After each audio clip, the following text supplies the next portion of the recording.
Bonjour chers internautes, nous voici de nouveau réunis pour un nouvel épisode de la vie de la paroisse. Et aujourd'hui, nous accueillons Monsieur Gilbert Niaï. Bonjour Monsieur Gilbert. Bonjour madame. Est-ce que vous pouvez vous présenter s'il vous plaît? Bon, je m'appelle Gilbert Niaï. Je suis de la communauté Saint-Jean-Baptiste d'Amitié 3. Et aussi, je suis un pèlerin de la synodalité de 2022. Alors, qu'est-ce que la synodalité pour vous? La synodalité, d'abord, c'est un engagement. On appelle tous les catholiques à apporter notre contribution à la vie de l'Église universelle. Chacun de nous doit donner sa contribution, de la base jusqu'au sommet, comme l'a voulu Pape François. Donc c'est un appel à l'engagement. Nous, les pèlerins de la synodalité, nous sommes à mieux nous engager. C'est ça, pour nous, la synodalité. La synodalité. Donc, est-ce qu'on doit être synodal sans être pour autant pèlerin ou bien? Non, c'est tout le monde. C'est un thème qui a été donné. C'est pour ça qu'on a dit catholique. Nous devons participer à la vie de l'Église universelle. Et qu'est-ce que le pèlerinage pour vous, le pèlerinage catholique? Vous savez, le pèlerinage a trois aspects. Il a un aspect christologique, ecclésial et marial. Ce sont les trois étapes de ce pèlerinage. Quand on dit christologique, c'est par rapport à la sainte. C'est la vie de Jésus, de la naissance jusqu'à sa mort. Ecclésial, on va à Rome pour voir le pape. Et le fait majeur, c'est l'audience que le pape nous a accordée. Et nous avons eu la chance d'avoir cette audience et nous avons été la seule communauté à qui on a réservé 350 places. On était devant et il y avait que les Sénégalais. Et on représentait, on était fiers d'être Sénégalais. Et voilà. Donc ça, c'est une chance inouïe que nous avons eue. Et ça, il faut qu'on remercie aussi nos autorités. Oui, c'est vrai. Et le côté marial également. Marial, c'est Lourdes, qui a été l'apothéose de notre pèlerinage et qui a été la conclusion. Donc, ça, c'est comme j'ai dit, c'est l'apothéose. D'accord. Et pour quelles raisons, selon vous, les gens vont au pèlerinage? Vous savez, pour nous, le pèlerinage, d'abord, c'est une reconversion, une démarche de foi. Et ça vous permet de vous rapprocher de votre vie religieuse. Vous savez, lorsqu'on lit l'évangile, on croit que c'est théorique, c'est aérien. Mais lorsque vous avez la chance de faire ce pèlerinage, tout ce qu'on dit dans l'évangile, ça a un lieu.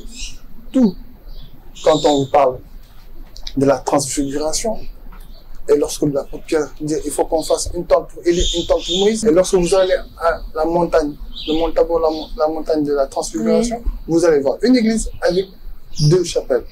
Une chapelle pour Moïse et une chapelle pour Élie. Et vous avez l'église qui représente le Christ. Voilà. Donc il n'y a rien de théorique. Tout a un sens. Et donc quand vous revenez, vous êtes revigoré. Et vous savez qu'après, vous vous dites j'ai de la chance d'être né dans cette religion, de pardon. Quand vous avez vu le Christ, il a souffert. Et pourtant, il a pardonné. Vous voyez Pierre, il a renié le Seigneur Jésus-Christ. Et pourtant, il a dit, 3 fois de suite, il a dit qu'il ne va jamais abandonner le Christ. Et pourtant, il l'a fait. Malgré ça, Jésus lui a confié les clés de notre Église. Donc vous voyez que ça, c'est une religion de pardon. Quel effet cela vous a fait de marcher sur les traces du Christ? Vous savez, c'est indescriptible. Vous savez, c'est pas tout qu'on peut décrire par des mots, mais des fois le silence, ça vaut parole.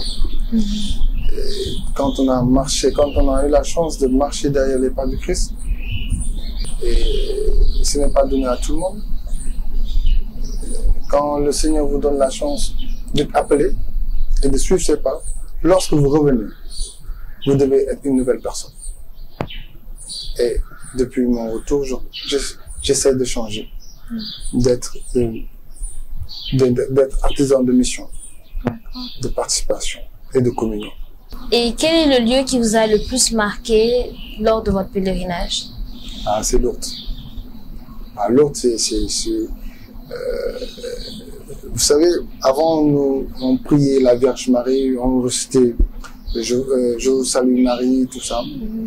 Mais quand vous faites le pèlerinage, vous vous rendrez compte que Maman Marie, c'est une grande dame. Elle a souffert en silence, on l'a jamais entendu. Et je crois, dans la Bible, c'est à deux fois où elle parle, hein, Oui. au Noces de Cana, où elle interpelle son fils. Il faut que vous fassiez quelque chose. Et son fils qui lui dit, mon heure n'est pas arrivée. Et pourtant, il a fait. Et là, ça montre tout simplement l'obéissance de Jésus qu'il a eue par rapport à sa maman. Et ça, c'était le premier miracle de Jésus. Il a transformé l'eau en vin. Et dans toute cette scène, vous voyez que c'est de l'obéissance. Quand Maman Marie s'adresse aux serviteurs, faites tout ce qu'il vous dira.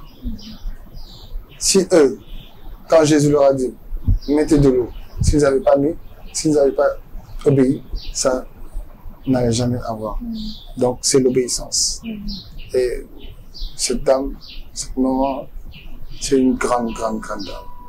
J'ai appris à mieux la connaître. Et quand vous allez à Lourdes, dès que vous rentrez, vous avez la chair de poule. Vous ne pouvez pas expliquer, mais c'est grandiose, indescriptible, avec des processions, des marches. Et pour la première fois, j'ai été enfant de cœur. Alors, c'était... On m'a choisi comme enfant de cœur à Lourdes, hein. Donc on a fait la procession et tout. Donc c'était l'apothéose. C'était une belle expérience. Très belle expérience. C'était très beau. Ouais. Il se dit que le pèlerinage est très éprouvant physiquement, mais quelle a été la préparation que vous avez à faire sur le plan physique, mais également sur le plan spirituel en fait? Bon, oui, c'est très éprouvant. Le pèlerinage, ce n'est pas comme si on allait en villégiature. C'est très éprouvant. Surtout en Terre Sainte, où on ne se reposait pas du tout, on marchait beaucoup, il faisait extrêmement chaud. Dans le désert, il faisait 45 degrés sous l'ombre. Wow. Et quand vous vous retournez, vous voyez des moments qui tiennent. Vous vous dites que vous n'avez pas le droit aussi de ne pas tenir. Mais c'est éprouvant. J'ai eu à faire quelques marches, aller à l'éléphant, m'entraîner, courir un peu pour me mettre en condition physique. Mais même avec ça, c'est éprouvant. C'est très éprouvant. Nous, les jeunes, on a été fatigués. Mais quand vous vous retournez, vous voyez les papas, les mamans. On avait même des gens qui étaient malades. Et donc, pour vous dire que c'est une grâce. Du côté spirituel, qu'est-ce que vous avez fait pour vous préparer? Bon, spirituellement, on s'est confessé. Parce que, comme je dis, on ne pouvait pas amener nos péchés jusqu'à la personne. Donc, il fallait qu'on les efface. Donc, on s'est confessé. Et là, on n'allait pas tout le temps à la messe. On s'est évertué à aller à la messe. Donc, on a commencé à faire des lectures pour essayer de nous mettre en train. Et c'est comme ça qu'on s'est préparé spirituellement et physiquement. Alors, les pèlerins sont organisés en groupe de 50 personnes. Dans votre groupe, qu'est-ce que vous avez retenu en fait de votre pèlerinage sur le plan humain? Pour moi, on avait le meilleur groupe. Le groupe vert, en plus, on était le groupe 1, numéro 1. C'était un groupe très solidaire. Où papa, maman, jeunes, on ne pouvait pas faire le distinguo. Donc nous, on appelait les papas et les mamans les jeunes, et nous, on était les vieux. Donc pour vous dire qu'on ne peut pas faire un distinguo. Donc c'était une communion, une solidarité, et c'était un don de soi. Vous voyez, on partageait tout. Les mamans n'attrapaient jamais leur valise. c'était les plus jeunes qui s'occupaient de ça. Donc, on était très bien organisés. Donc, en matière, parce qu'il y a une logistique derrière. Parce que les mamans ne peuvent pas et les papas ne peuvent pas. Donc, quand on est à l'hôtel et tout ça, les jeunes du groupe vert sortent, et même je crois que dans les autres groupes, mais dans notre groupe, on était très bien organisés. Et donc, c'était une aventure humaine et inoubliable. Amen. Le groupe vert, c'est, je crois que je fais un petit coucou à tout le groupe vert et aussi au Green Shooting. Green Shooting aussi, je vous fais un petit coucou. Ouais. Et la Green Shooting, c'est les jeunes, ou bien? Oui, on s'est connus dans le groupe vert. Vous savez, le groupe vert, c'est 50 personnes. Oui.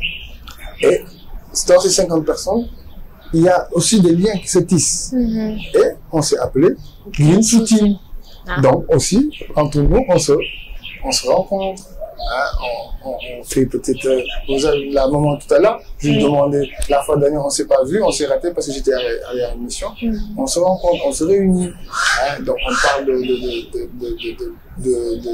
des choses qui sont passées, on se rappelle, et il y a des choses qui vont être développées, mais dans son futur proche, dans le groupe.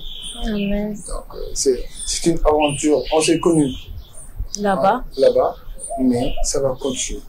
Et donc, si les 21 jours qu'on avait passés n'étaient pas des 21 jours où les relations humaines n'étaient pas assez profondes, arrivé à Dakar, on allait se séparer. Mais c'est comme si on s'est connus pendant des années. Donc, c'est ça, le pèlerinage renforce les liens.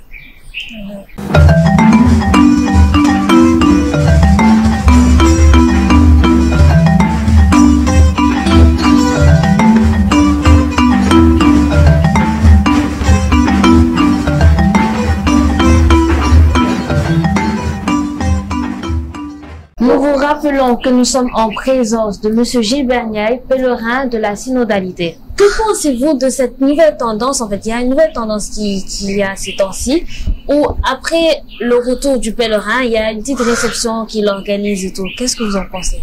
Bon, moi, franchement, oui, je crois que on copie quelque chose qui n'est pas le nôtre. Oui. C'est l'histoire je sais pas, on peut dire Khawaré, je sais pas quoi, mais je crois que c'est pas notre culture, on connaît pas ça. Oui. Et je crois que c'est pas tout le monde on peut partager un repas, appeler les frères et sœurs. C'est vrai. Parce que vous avez fait 21 jours, la famille ne vous a pas vu pendant 21 jours, lorsque vous revenez, histoire d'appeler les frères et sœurs, leur donner des cadeaux, c'est à travers un repas, mais pas faire une grande réception et tout, non. Ça c'est pas nous. Oui, c'est vrai. On copie une culture qui n'est pas la nôtre. Ouais. Vous savez, nous on est sobres. Dans tout ce que nous faisons, c'est la sobriété. Effectivement. Donc on doit demeurer sobre.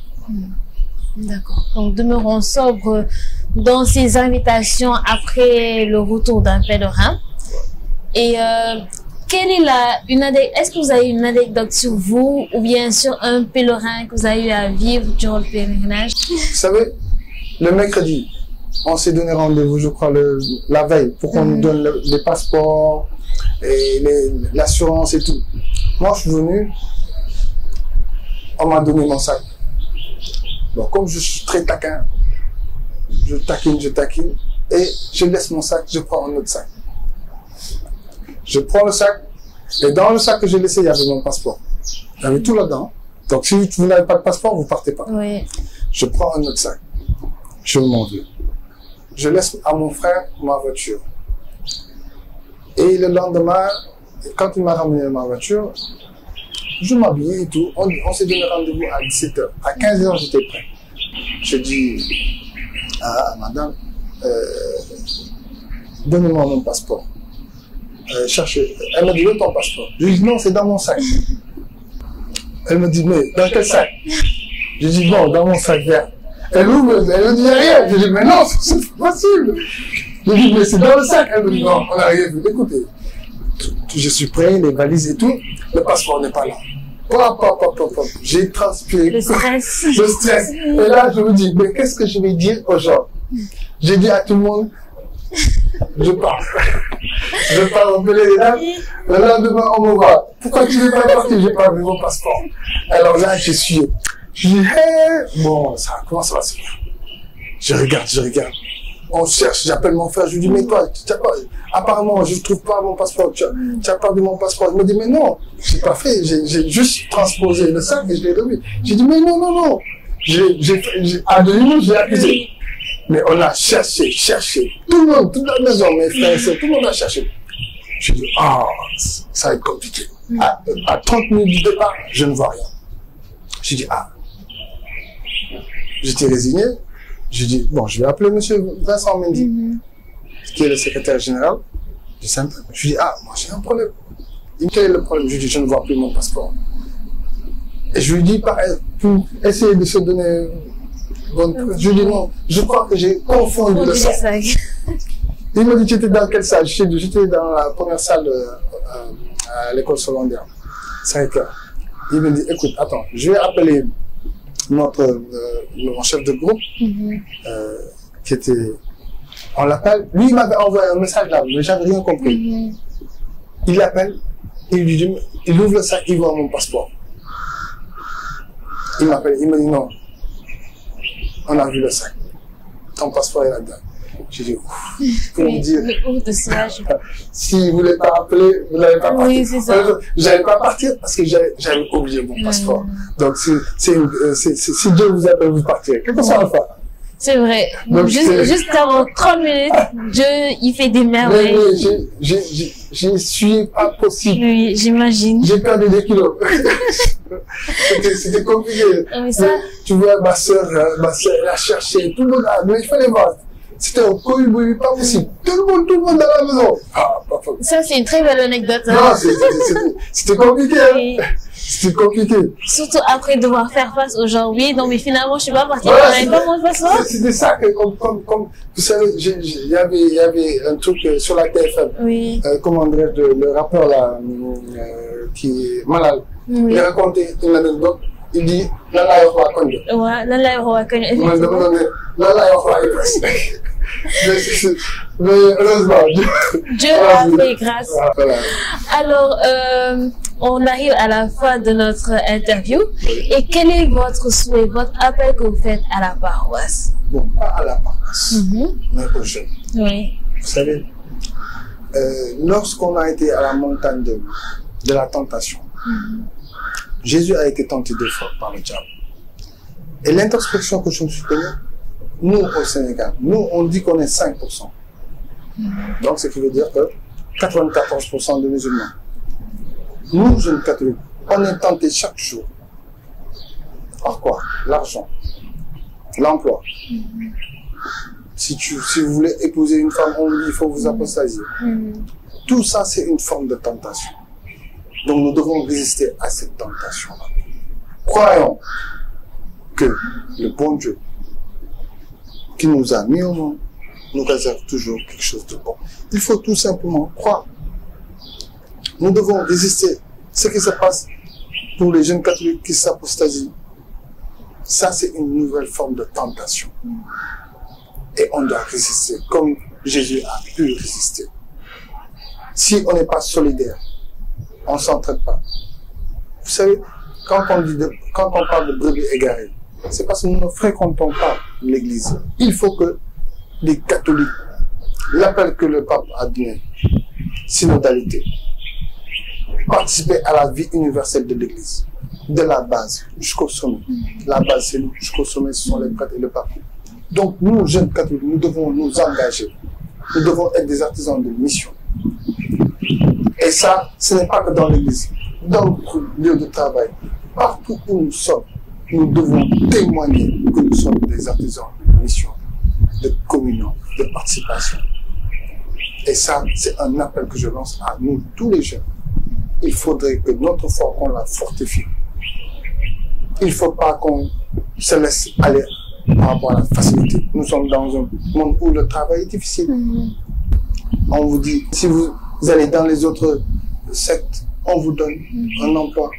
Cet emploi-là, on vous le donne et vous reniez le Christ. Parce que si vous reniez le Christ ici, il vous reniera aussi devant son Père. fortifions notre foi et refusons la tentation. Moi, c'est cet appel-là que je laisse aux jeunes de ma paroisse, du Sénégal en général. Fortifions notre foi, restons ancrés en Christ et engageons-nous également dans notre Église et dans nos communautés de base. Quel est votre dernier mot? Mon dernier mot, ce sera un mot de remerciement à ma famille d'abord. Je leur dis un grand merci. À ma famille professionnelle, l'IPRES, à travers le président du conseil d'administration, M. Rassensi, et le directeur général, Amadou Lamine, qui m'ont permis de pouvoir faire ce pèlerinage. Donc je dis franchement merci à toutes les personnes qui ont prié pour moi durant ce pèlerinage. Je leur dis un profond, un chaleureux merci. Et aux enfants aussi, je leur dis merci. Merci beaucoup, Monsieur Ndiaye. En attendant notre prochain numéro, veuillez répondre à la question suivante.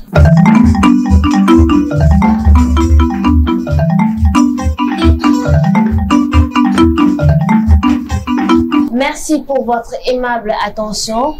Veuillez liker, commenter et partager cette vidéo et nous suivre dans nos différents réseaux sociaux. À la prochaine. Tu es bien, Jésus, c'est le bien de la vie.